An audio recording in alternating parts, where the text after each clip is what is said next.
കഴിഞ്ഞ ദിവസം നമ്മൾ കമ്മ്യൂണിറ്റി ടാബിൽ ഒരു പോസ്റ്റ് ഇട്ടിരുന്നു. എന്തെങ്കിലും ഡൗട്ടൊക്കെ ഉള്ളതിന് നമുക്ക് ഞായറാഴ്ച ലൈവിൽ വരുമ്പോൾ ക്ലിയർ ചെയ്യാവുന്നുള്ള രീതിയിൽ.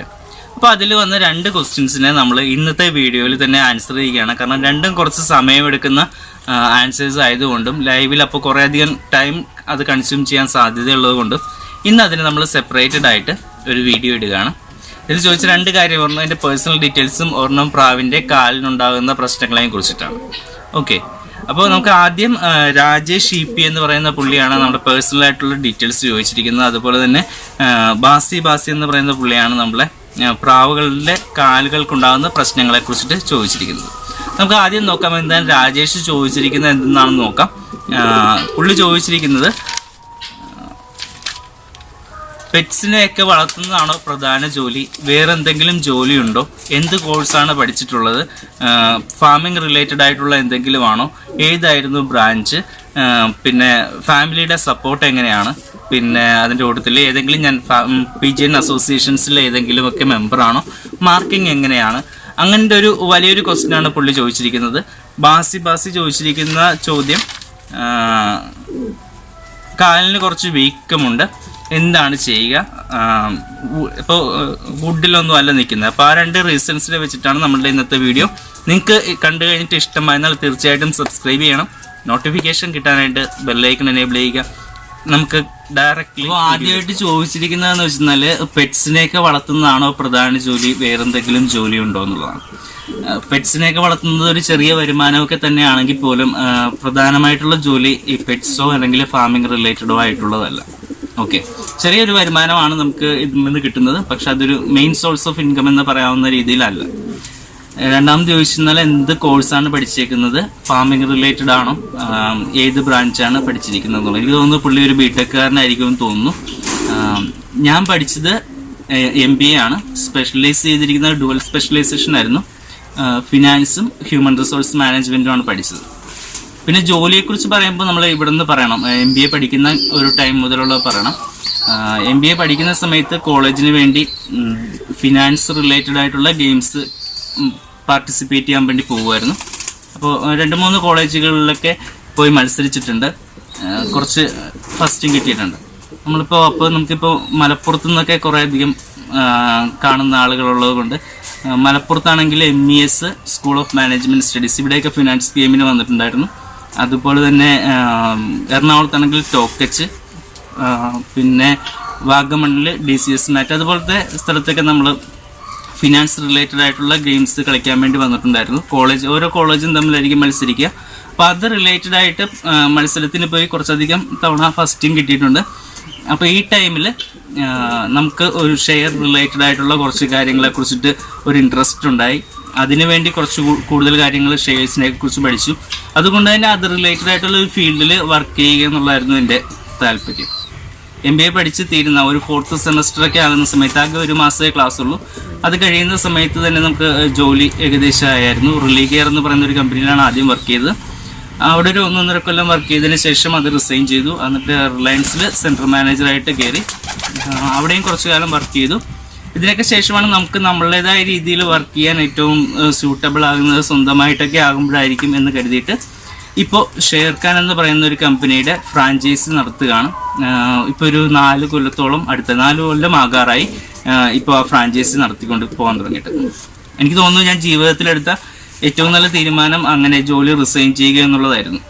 അപ്പോൾ അതുകൊണ്ട് മറ്റുള്ളവരാരെങ്കിലും ജോലി ചെയ്യുന്നവരുണ്ടെങ്കിൽ ജോലി റിസൈൻ ചെയ്തിട്ട് വേറെ എന്തെങ്കിലും ബിസിനസ് എന്ന രീതിയിൽ പോകുമ്പോൾ ഞാൻ അതിന് വേണ്ടിയാണ് പറഞ്ഞത്. ഞാൻ പഠിച്ചുകൊണ്ടിരിക്കുമ്പോൾ തന്നെ എൻ്റെ ഇൻട്രസ്റ്റുള്ള ഫീൽഡിലേക്കാണ് ഞാൻ ജോലി ചെയ്യാൻ വേണ്ടി പോയത്.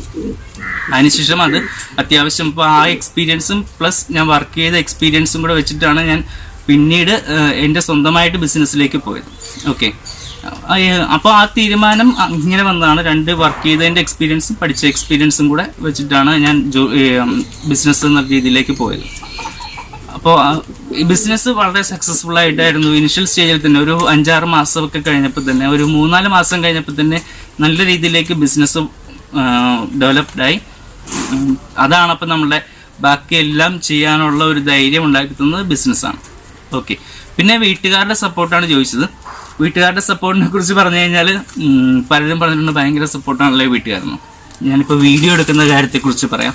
ഇപ്പോൾ വീഡിയോ നമ്മൾ എടുത്തു കഴിഞ്ഞാൽ ഈ വീഡിയോ നമ്മൾ എഡിറ്റ് ചെയ്യാൻ വേണ്ടി വീടിൻ്റെ അകത്ത് പോയിട്ട് ഇപ്പോൾ എടുത്തേക്കുന്ന വീഡിയോ നമ്മൾ എഡിറ്റ് ചെയ്യാൻ വേണ്ടി പോകും. ഓക്കെ, അതിനുശേഷം വീടിൻ്റെ പുറത്ത് ആരെങ്കിലും വരുന്നിരിക്കുന്ന സമയത്ത് അമ്മയോട് ചോദിച്ച് അമ്മയുടെ അടുത്ത് എന്നെ അന്വേഷിച്ച് കഴിഞ്ഞാൽ അമ്മ ആദ്യം പറയുക, അവനെന്ത് പണിയാ, അവൻ്റെ വീഡിയോ തന്നെ കുറച്ച് അങ്ങിരുന്ന് എടുക്കും, എന്നിട്ട് അവൻ തന്നെ ഇരുന്ന് 3-4-5 തവണ കാണും, അവന് വട്ടാണെന്നാണ് തോന്നുന്നു, അവൻ ഇത് തന്നെ പണിയാണ് എന്നാണ്. ആ ഒരു സപ്പോർട്ടാണ് ഈ യൂട്യൂബിനെ കുറിച്ച് നമുക്ക് കിട്ടുന്നത്. ഫാമിംഗ് റിലേറ്റഡ് ഒക്കെ ആണെങ്കിൽ, ഇപ്പോൾ പ്രാവിൻ്റെ കാര്യത്തിലൊക്കെ ആണെങ്കിൽ നമ്മളെ ബ്ലാക്ക് മെയിൽ ചെയ്യാനായിട്ട് എന്തെങ്കിലും ഒരു കാര്യം പറഞ്ഞു നമ്മൾ ചെയ്തില്ല എന്നുണ്ടെങ്കിൽ ഉടനെ പറയും നിന്റെ പ്രോവെല്ലാം ചത്തുപോകും എന്ന് പറയും. അപ്പോൾ ഇതാണ് ഈ 2 കാര്യങ്ങളുണ്ട്. പിന്നെ ചെയ്യുന്ന സപ്പോർട്ട് എന്ന് വെച്ചാൽ കൂട് അടിച്ച് വൃത്തിയാക്കി തരാൻ ആഴ്ചയിൽ ഒരു ദിവസം നമുക്ക് കൂട് ക്ലീൻ ചെയ്ത് തരും. അങ്ങനെ ഒരു സപ്പോർട്ടാണുള്ളത്. വല്ലപ്പോഴും മാത്രം താറാവിന് ഫുഡ് കൊടുക്കും. ഇത്രയും കാര്യങ്ങളൊക്കെയാണ് നമുക്ക് വീട്ടുകാരുടെ അടുക്കൽ നിന്ന് കിട്ടുന്ന സപ്പോർട്ട്. മെയിൻലി ഇപ്പോൾ അതിൽ ഞാൻ എൻ്റെ കാര്യത്തിലേക്ക് എടുത്താൽ ഞാൻ എൻ്റെ ലാപ്ടോപ്പിൽ ഇട്ടിരുന്ന ഒരു സ്ക്രീൻ സേവർ ആയിട്ട് ഇട്ടിരുന്നത് ഇങ്ങനെയായിരുന്നു: when people start talk against you that simply says you are growing. അതായത് നമ്മളെക്കുറിച്ച് ആരെങ്കിലുമൊക്കെ എതിർത്ത് പറയാൻ ആളുകളുണ്ടെങ്കിൽ, അത് ആ ആളുകളുടെ എണ്ണം കുറച്ച് കൂടുതലായിട്ട് വരുന്നുണ്ടെങ്കിൽ നിങ്ങൾ വളരുകയാണ് എന്നാണ് അതിൻ്റെ അർത്ഥം. എനിക്കത് എൻ്റെ ലാപ്ടോപ്പിൽ കാണുമ്പോൾ നമ്മളെക്കുറിച്ച് ആരെങ്കിലും കുറ്റം പറയുമ്പോൾ അത് കാണുമ്പോൾ ഒരു ഇതാണ്, നമ്മളെന്തോ വളർന്നുകൊണ്ടിരിക്കുകയാണ്, അതുകൊണ്ടാണ് ആൾക്കാർ കുറ്റം പറയുന്നത് എന്നുള്ള രീതിയിൽ പോസിറ്റീവായിട്ട് എടുക്കാനാണ് ആ ഒരു കാര്യത്തെ ഞാൻ കണ്ടേക്കുന്നത്. അതുകൊണ്ട് തന്നെ എൻ്റെ അമ്മ എപ്പോഴും പറയും എൻ്റെ എല്ലാ വളർച്ചയുടെയും പിന്നിൽ അമ്മയാണെന്ന് പറയും. ശരിയാണ്, കാരണം ഇങ്ങനെ ചിന്തിച്ചു കഴിഞ്ഞാൽ അമ്മയായിരിക്കും എൻ്റെ എല്ലാ വളർച്ചയുടെയും പിന്നിൽ എൻ്റെ അമ്മ തന്നെയായിരിക്കും. കാരണം എന്നെക്കുറിച്ച് ഏറ്റവും ഓപ്പോസിറ്റ് പറഞ്ഞിട്ടുള്ളത് എൻ്റെ അമ്മയാണ്. അപ്പോൾ അമ്മ തന്നെയായിരിക്കും എൻ്റെ ഏറ്റവും അധികം വളർച്ചയുടെ പിന്നിലെ കാരണം. അപ്പോൾ അതാണ് വീട്ടുകാരുടെ സപ്പോർട്ട്. അടുത്തതായിട്ട് പറഞ്ഞ അസോസിയേഷൻസിനെ കുറിച്ച് പറയുകയാണെങ്കിൽ, ഞാൻ ഇതുവരെ ഒരു അസോസിയേഷനിലും മെമ്പറായിട്ടില്ല. ഇപ്പോൾ ഏകദേശം നാഷണൽ പിജിൻ അസോസിയേഷൻ ആണെങ്കിലും UPC ആണെങ്കിലും, അത് നമ്മൾ ലാസ്റ്റ് ക്ലാസ് എടുത്തിട്ടുള്ള സദേൺ പിജിൻ ക്ലബ്ബൊക്കെ ആണെങ്കിലും എല്ലാത്തിലും ചേരണമെന്നുണ്ട്. പക്ഷെ ഇതുവരെ കൃത്യമായിട്ട് ഒന്നിലേക്കും ചേർന്നിട്ടില്ല. അടുത്ത ദിവസങ്ങളിൽ നമ്മൾ ചേരും, അതിനുശേഷം നിങ്ങളെ അറിയിക്കാം. പിന്നെ മാർക്കിങ് അങ്ങനെയുള്ള കാര്യങ്ങളെ കുറിച്ചിട്ട് നമ്മൾ എടുത്തിട്ടുള്ളതാണ്. സ്റ്റാൻഡിങ്ങിനെ കുറിച്ചിട്ട് വരുന്ന ദിവസങ്ങളിൽ ഏതെങ്കിലും ഒരു വീഡിയോ അതിനെ റിലേറ്റഡ് ആയിട്ട് നമുക്ക് ചെയ്യാം. സ്റ്റാൻഡിങ്ങിനെ കുറിച്ചിട്ട്, മാർക്കിങ്ങിനെ കുറിച്ച് കുറേയൊക്കെ നമ്മൾ ചെയ്തിട്ടുണ്ട്. പിന്നെ ഓരോ പർട്ടിക്കുലർ ബേണിനും വ്യത്യസ്തമായിട്ടുള്ളതാണ്. അതിനെക്കുറിച്ച് നമുക്ക് വരുന്ന ദിവസങ്ങളിലൊക്കെ ചെയ്യാൻ പറ്റും. അപ്പോൾ ഞാൻ പ്രധാനമായിട്ടും ഈ ഷെയറൊക്കെ റിലേറ്റഡ് ആയിട്ടുള്ള ഒരു ഫീൽഡിലാണ് വർക്ക് ചെയ്യുന്നത്. അപ്പോൾ നിങ്ങൾക്കറിയാം, വളരെ ചെറിയ ടൈമിനകം വലിയ വേരിയേഷൻസ് പ്രൈസിൽ വരുന്നൊരു ഫീൽഡാണ്. പലരും പല രീതിയിലും അതിനെ പറയുന്നുണ്ടാവും. അപ്പോൾ ഉള്ള പ്രശ്നം, ഞാൻ ഈ 9:15 മുതൽ 3:30 വരെയുള്ള ടൈമിൽ മിക്കവാറും സിസ്റ്റത്തിൻ്റെ മുമ്പിലായിരിക്കും. ആ സമയത്ത് നമുക്ക് മറ്റ് കോൾസ് വരികയോ വാട്സപ്പിൽ വരുന്ന മെസ്സേജുകളോ, ഞാൻ എൻ്റെ പർട്ടിക്കുലർ ക്ലയൻസിന് മാത്രമേ റിപ്ലൈ ചെയ്യാറുള്ളൂ. അല്ലാത്തവരെ ഞാൻ കോൾസ് അറ്റൻഡ് ചെയ്യാറില്ല. കഴിയുന്നതും മെസ്സേജുകളും റിപ്ലൈ ചെയ്യാൻ പറ്റാറില്ല. നിങ്ങൾ മനസ്സിലാക്കുക, ഇത് ആ ഒരു ഇൻഡസ്ട്രിയുടെ പ്രത്യേകത ഉണ്ട്. അതിന് നമ്മൾ ഫുൾ ടൈം നോക്കിയിരിക്കേണ്ട ഒരു ഇൻഡസ്ട്രിയാണ്. അപ്പോൾ അതുകൊണ്ട് ഞാൻ മിക്കവാറും കോൺസെൻട്രേഷൻ അതിനായിരിക്കും. അതുകൊണ്ടിട്ടാണ് ഞാൻ ജീവിക്കുന്നത്. അതുകൊണ്ട് തന്നെ ഞാൻ അതിനെ വിട്ടിട്ട് വേറൊരു കാര്യത്തിലേക്ക് ശ്രദ്ധിച്ചു കഴിഞ്ഞാൽ, ഈ ഒരു ഏജിൽ ഞാൻ എൻ്റെ ജോലിയൊക്കെ റിസൈൻ ചെയ്ത് സ്വന്തമായി തുടങ്ങി എൻ്റെ ഒരു കൊച്ചിനെ പോലെ ഞാൻ നോക്കിക്കൊണ്ടുവരുന്ന എൻ്റെ ബിസിനസ്സിനെ ബാധിക്കുന്ന രീതിയിലേക്ക് ഞാൻ ആർക്കും വാട്സപ്പിൽ റിപ്ലൈ ചെയ്യുകയോ കോൾസ് അറ്റൻഡ് ചെയ്യുകയോ ചെയ്യില്ല. മൊബൈൽ നമ്പർ ചോദിക്കുന്നവർക്ക് തരാതിരിക്കുന്നതിനുള്ള പ്രധാന കാരണം ഇതാണ്. അപ്പോൾ എനിക്ക് ആ സമയത്ത് എൻ്റെ ക്ലയൻസ് വിളിക്കുന്ന കോൾസ് മാത്രമേ ഞാൻ അറ്റൻഡ് ചെയ്യുള്ളൂ. അവർക്ക് വരുന്ന, ഇപ്പോൾ ഈവൻ നമ്മൾ വിളിക്കുന്നുണ്ട്, നിങ്ങളാരെങ്കിലും വിളിക്കുന്നുണ്ട്, ആ കോൾസ് ഞാൻ അറ്റൻഡ് ചെയ്തില്ലെങ്കിലും എൻ്റെ ഫോൺ ബിസി ആയിരിക്കും. അപ്പോൾ അവരെപ്പോൾ വിളിച്ചാലും അവൈലബിൾ ആയിരിക്കുന്ന രീതിയിലാണ് ഞാൻ എൻ്റെ ആ ഫോണിനെ യൂസ് ചെയ്യുക. അതുകൊണ്ടാണ് ആർക്കും ഫോൺ നമ്പർ തരാത്തത്.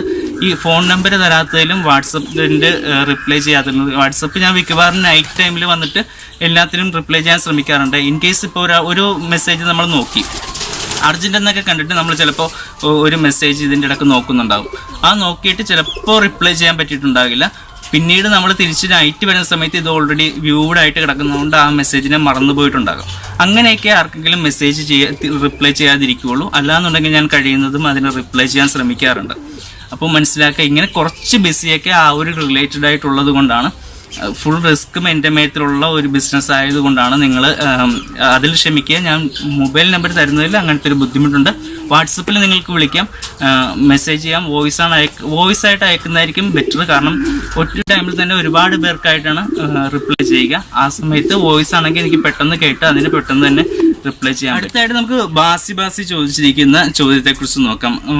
പ്രാവിൻ്റെ കാലിനുള്ള ഇഷ്യൂ ആണ്, അതിന് കുറച്ച് വീക്കമുണ്ട് എന്ന് പറഞ്ഞു. അപ്പോൾ ഞാൻ പുള്ളിയോട് ചോദിച്ചത് ഇത് മെഷാണോ താഴത്തിട്ടിരിക്കുന്നത് എന്ന് ചോദിച്ചു. അപ്പോൾ മെഷല്ല, തടി കൊണ്ടുള്ളതാണ് താഴത്ത് നിൽക്കുന്ന സ്ഥലം എന്നാണ് പുള്ളി പറഞ്ഞത്. അപ്പോൾ നമുക്ക് അതിൻ്റെ എന്തൊക്കെയാണ് പ്രശ്നങ്ങൾ വരാൻ സാധ്യതയെന്ന് നോക്കാം. നമ്മൾ നേരത്തെ തന്നെ പറഞ്ഞിട്ടുണ്ട്, ചവിട്ടി നിൽക്കുന്ന സ്ഥലം മെഷാണെങ്കിൽ, നമ്മൾ ഇരുമ്പിൻ്റെ എന്തെങ്കിലും ആണെങ്കിൽ എല്ലാ പ്രാവുകൾക്കും അല്ല, ചില പ്രാവുകൾക്കൊക്കെ അതിൻ്റെ അലർജി ഉണ്ടാകാറുണ്ട്. ആ സമയത്ത് അവരുടെ കാല് വീക്കം വരാറുണ്ട്. അപ്പോൾ ഈ കേസിൽ അങ്ങനെ അല്ല എന്നാണ് പുള്ളി പറഞ്ഞിരിക്കുന്നത്. അതുകൊണ്ട് തന്നെ നമുക്ക് അതിന് കിട്ടിയേക്കുന്ന ഇൻഫർമേഷൻസ് വെച്ചിട്ട് പറഞ്ഞു കൊടുക്കാവുന്ന ട്രീറ്റ്മെൻറ്റ് ന്യൂറോബിൻ ഫോർട്ട് കൊടുക്കുക. ന്യൂറോബിൻ ഫോർട്ട് കൊടുക്കുമ്പോൾ കാലിൻ്റെ നെർവ് സിസ്റ്റം മര്യാദക്കാക്കാനായിട്ട് സഹായകമാകും. അതുപോലെ തന്നെ നമുക്ക് ഷെൽക്കാലിൻ്റെ 250, ഷെൽക്കാൽ 250യുടെ ഹാഫും കൂടെ നമുക്ക് അതിൻ്റെ കൂടെ കൊടുക്കാം. ന്യൂറോബിൻ കൊടുക്കുമ്പോൾ ഇതിൻ്റെ വെയിൻ്റെ സിസ്റ്റം, നെർവ് സിസ്റ്റം മര്യാദക്കാകും. അതുപോലെ തന്നെ വൈറ്റമിൻ ബി കണ്ടന്റ് ഉള്ളത് കൊണ്ട് മുറിവുണ്ടെങ്കിലും അതുപോലെ ചെറിയ മുറിവുകളൊക്കെ ഉണ്ടെങ്കിലും നീരുണ്ടെങ്കിലും ഒക്കെ വലിഞ്ഞ് പെട്ടെന്ന് ഉണങ്ങിക്കിട്ടാനായിട്ട് അത് സഹായകമാകും. ന്യൂറോബിൻ ഫോർട്ട് എല്ലാവരും കയ്യിൽ വെക്കേണ്ട ഒരു മെഡിസിനാണ്. പ്രാവിനെ വളർത്തുന്ന എല്ലാവരും ന്യൂറോബിൻ ഫോർട്ട് വെക്കുക. അതുപോലെ തന്നെ ഷെൽക്കാൽ കൊടുക്കുക. പിന്നെ വേറൊരു കാര്യം കൂടെ കാലിൻ്റെ കാര്യത്തിൽ പറയാനുള്ളത്, പ്രാവുകൾ സാധാരണ എഗ്ഗ് ചെയ്തതിന് ശേഷം ഇങ്ങനത്തെ പ്രശ്നങ്ങൾ ഉണ്ടാകാറുണ്ട്. കാലിന് ഇഷ്യൂസ്, കാല് തളർന്നു പോവുക, ഇതൊക്കെ ഉണ്ടാകുന്നത് പ്രാവിന് വൈറ്റമിൻ ഡിയുടെ ഡെഫിഷ്യൻസി കൊണ്ടാണ്. അപ്പോൾ ആ വൈറ്റമിൻ ഡി കിട്ടുക സൂര്യപ്രകാശത്തിൽ നിന്നായിരിക്കും.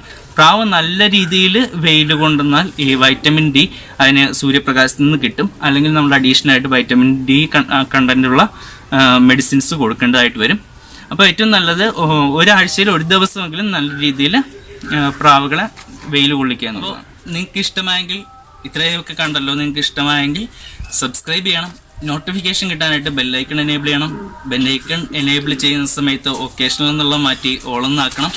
അങ്ങനെ അടുത്ത വീഡിയോ നമ്മൾ മിക്കവാറും നാളെ തന്നെ ലൈവിൽ വരുന്ന ബാക്കിയുള്ള ക്വസ്റ്റ്യൻസിനെല്ലാം ഉത്തരം പറയുന്നതാണ്. ഏകദേശം ബാക്കി 40 ക്വസ്റ്റ്യനോളമാണുള്ളത്. 40 എണ്ണത്തിനും നമ്മൾ വളരെ മാക്സിമം സ്പീഡിൽ തന്നെ എല്ലാത്തിനുള്ള ഉത്തരം പറയുന്നതാണ്.